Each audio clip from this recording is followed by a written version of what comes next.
Hello, नमस्कार मित्रांनो. आजच्या व्हिडिओमध्ये आपण बघूया की फिटनेस आणि हेल्थमध्ये काय फरक आहे.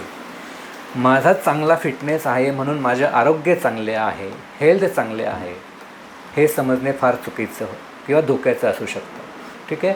फिटनेस चांगला आहे म्हणजेच आरोग्य चांगले असेलच असं नाही. फिटनेस जर का चांगला असेल तर त्याचबरोबर आपलं आरोग्यसुद्धा, हेल्थसुद्धा चांगलं असणं गरजेचं आहे. तर काय फरक आहे फिटनेस आणि हेल्थमध्ये ते आपण आजच्या व्हिडिओमध्ये जाणून घेऊया. तर सुरुवातीला फिटनेसच्या बाबतीत विचार करूया, फिटनेसच्या बाबतीत बोलूया. ठीक आहे. तर सर्वात महत्त्वाचं म्हणजे फिटनेस आपला चांगला आहे हे कशावरून समजणार आपल्याला. तर 3 गोष्टी आहेत ज्याच्यामुळे आपण समजू शकतो किंवा कॅल्क्युलेट करू शकतो की आपला फिटनेस चांगला आहे की नाही आहे ते. तर सर्वात पहिली गोष्ट म्हणजे जेव्हा आपण एखादी विगरस एक्सरसाइज करतो, जिममध्ये किंवा पळतो, रनिंग करतो, मॅरेथॉन पळतो, सायकलिंग करतो, तेव्हा एखादी विगरस एक्सरसाइज केल्यानंतर आपला जो नॉर्मल हार्ट रेट आहे जो की 70 ते 80च्या दरम्यान असतो, ठराविक काळाच्या विगरस एक्सरसाइजनंतर तोच हार्ट रेट साधारण 120च्या वर किंवा 140, 150च्या वर किंवा 160च्या आसपास पण जाऊ शकतो. ठीक आहे.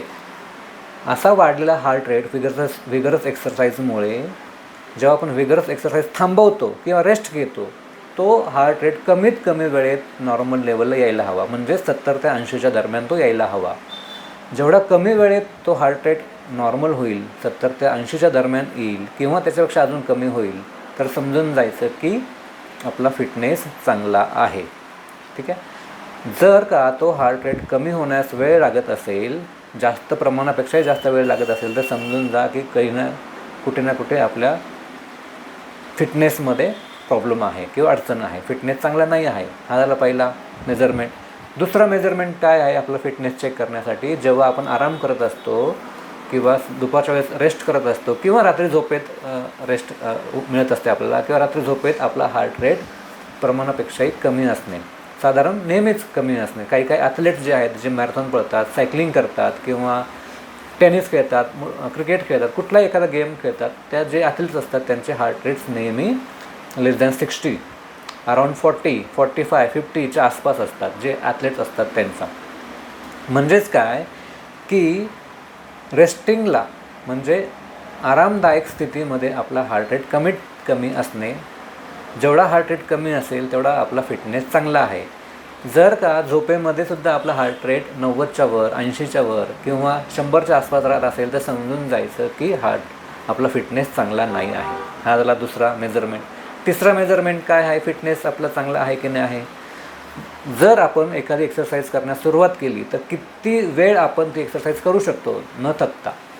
एखादा खेळ खेळायला सुरुवात केली तर आपण किती वेळ खेळू शकतो, किंवा पळायला सुरुवात केली तर किती वेळ जास्तीत जास्त आपण पळू शकतो, किंवा सायकलिंग केलं तर किती वेळ आपण जास्तीत जास्त सायकलिंग करू शकतो.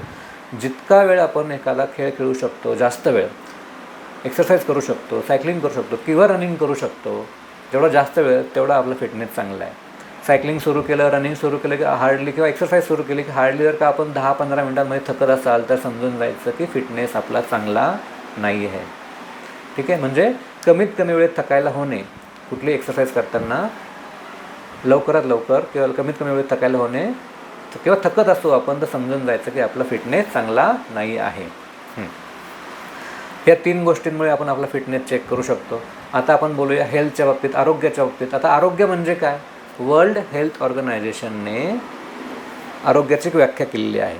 त्यात असं म्हटलं आहे की चांगले आरोग्य म्हणजे फिजिकल म्हणजे शारीरिक, मेंटल म्हणजे मानसिक, इमोशनल म्हणजे भावनिक, आणि सोशल म्हणजे सामाजिक लेवलवर, या 4ही स्तरांवर चांगले आरोग्य असणे.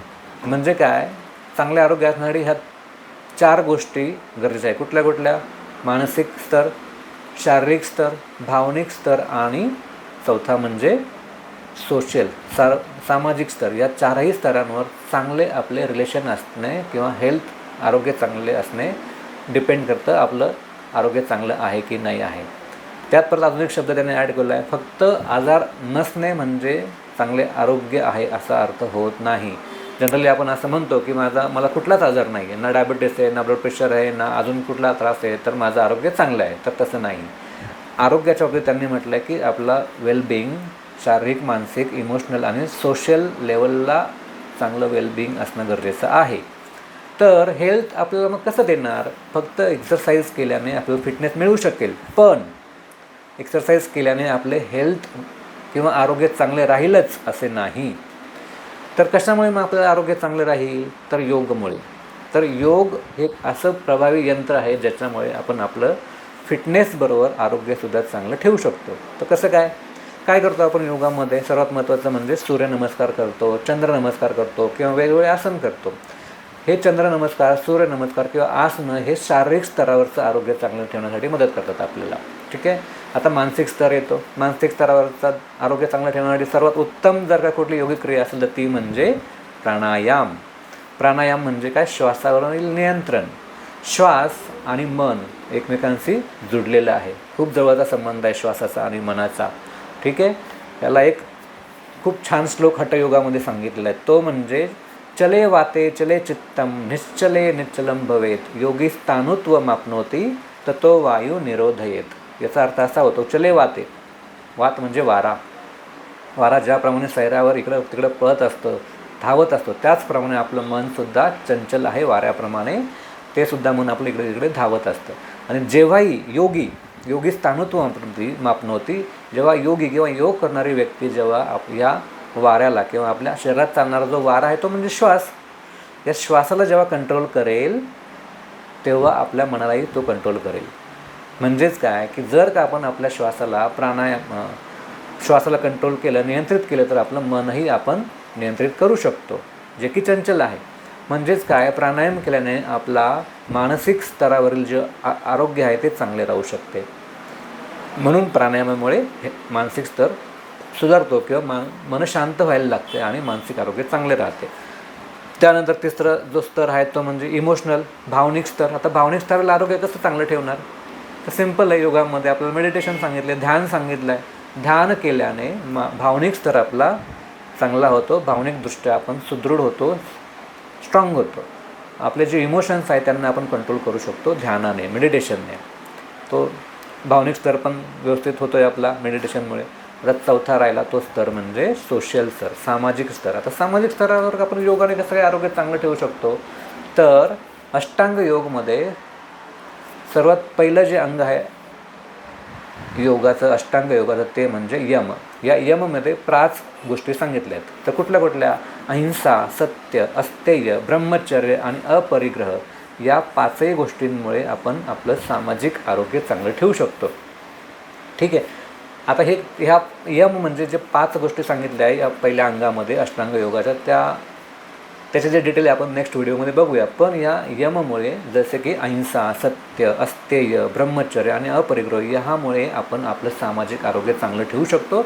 समाजामध्ये वावरताना आपण सगळ्या लोकांशी आपले जे संबंध आहे ते चांगले ठेवू शकतो, जेणेकरून आपले सामाजिक स्तरावरील जे आपलं आरोग्य आहे ते चांगलं राहणार.